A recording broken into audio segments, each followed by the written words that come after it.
BAJIND Part 3. Malhari, Sarja, and Narayan looked at Sakharam questioningly. The three wondered how this man could come near the thing that has kept the entire village under the pressure of fear for the last 5 to 6 years, and say, "Let's see it closely." Sakharam looked at the three and spoke with a sigh. "Oh, we have been looking at home and world till now. By the grace of God, we have a good name in the 12 castles around. Ours. How long will this real dead bee scare us? See, we have put up a bandara of Khandoba. Let us be patient and look at it. That is, after going up to the fort. You will have a mouth to speak. Our king is God. Your trouble will surely come to his attention. Come, take KHONDAJI'S name and follow me." Sakharam's words made the three brave and bowed their heads and turned their feet towards Takmak Valley. By then, the drizzle had stopped and the sun was beginning to shine. The horse was also getting good warmth due to the sun. He was also happy. The height of RAIGAD was sky high.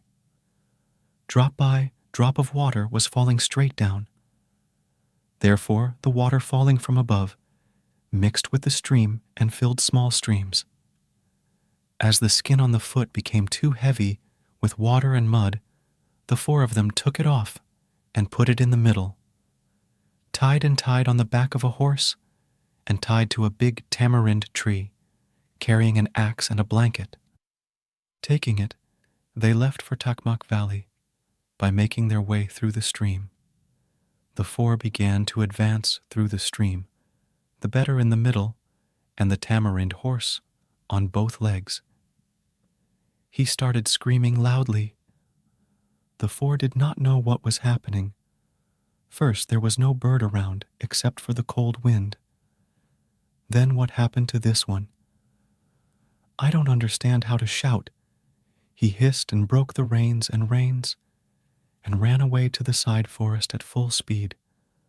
But Narayan was scared enough by this strange behavior of the horse. He said, "Friends, what signs do I see well? My horse has never behaved like this before. Listen to me. Let's turn back. After 4 days, we go to Pachad and tell them issue. Let's dare to tell all the truth in Maharaja's private, but let's get out now." Sakharam spoke in ready anger. Maharaja's private, like you did not listen, as if he used to guard whole Maharashtra. He ran away because he saw and snake leaf. Let's go to the valley and follow soon and find him. Come on, lift your feet soon. Everyone started walking again through that terrible stream. The water came up to the chest, and the force of the water started to feel. The four gave each other a hug. When they came to the middle of the stream, with a loud cry of the tigers, the sparrows, who were hiding in the rain, started flying in the sky, and the four of them got scared. They started flowing with the speed of the stream, and all the four's arms broke, and they started flowing towards the north. Now he started trying to save his life. Malhari was a person who stayed for 3-4 years in Mahad under the tutelage of Subhadar Tanhaji Malusare. In the Battle of Sinhagad, Subhadar went and defeated the wrestlers in training. Hunger came, so the four too, he had reached the village without hitting wrestling. But because of that wrestling, they knew how to swim in the flood. He shouted to everyone, "Swim looking at the banyan tree.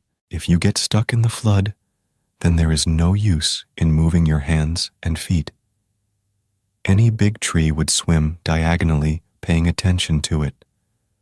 I don't want to give. All four crossed the edge of the flood and reached near a big banyan tree.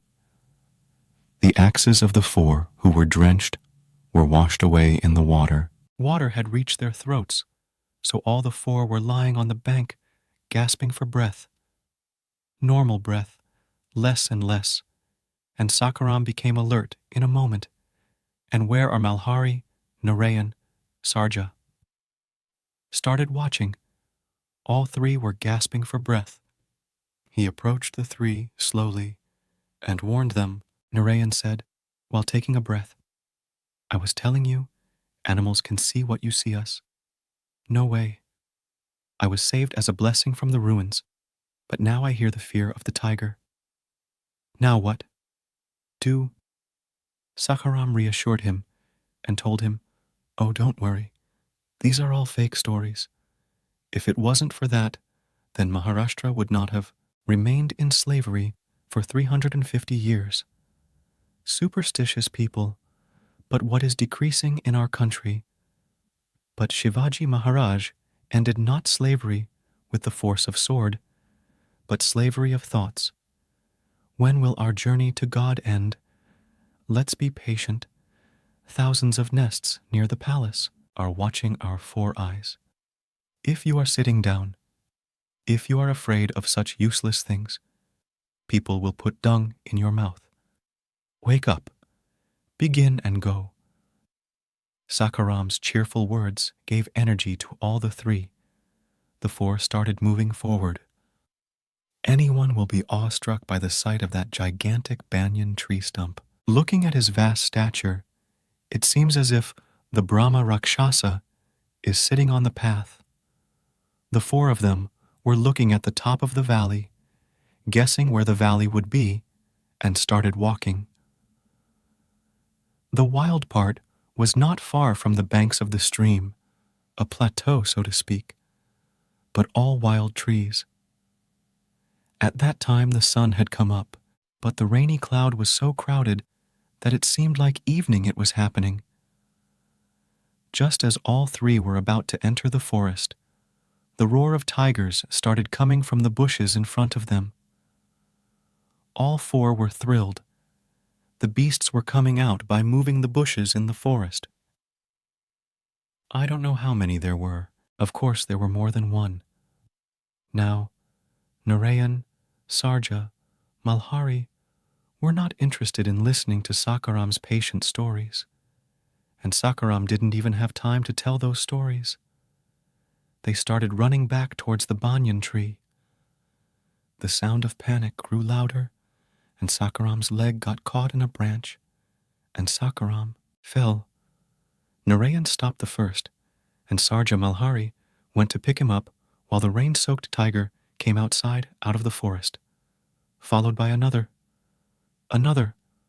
All 4 were wide-eyed, and their hands and feet. The 4 of them sat down and screamed in fear.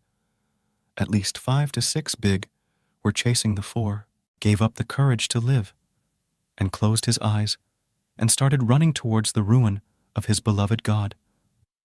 The tiger came roaring. Just one leap now. Today the game is over. Soom, soom, soom.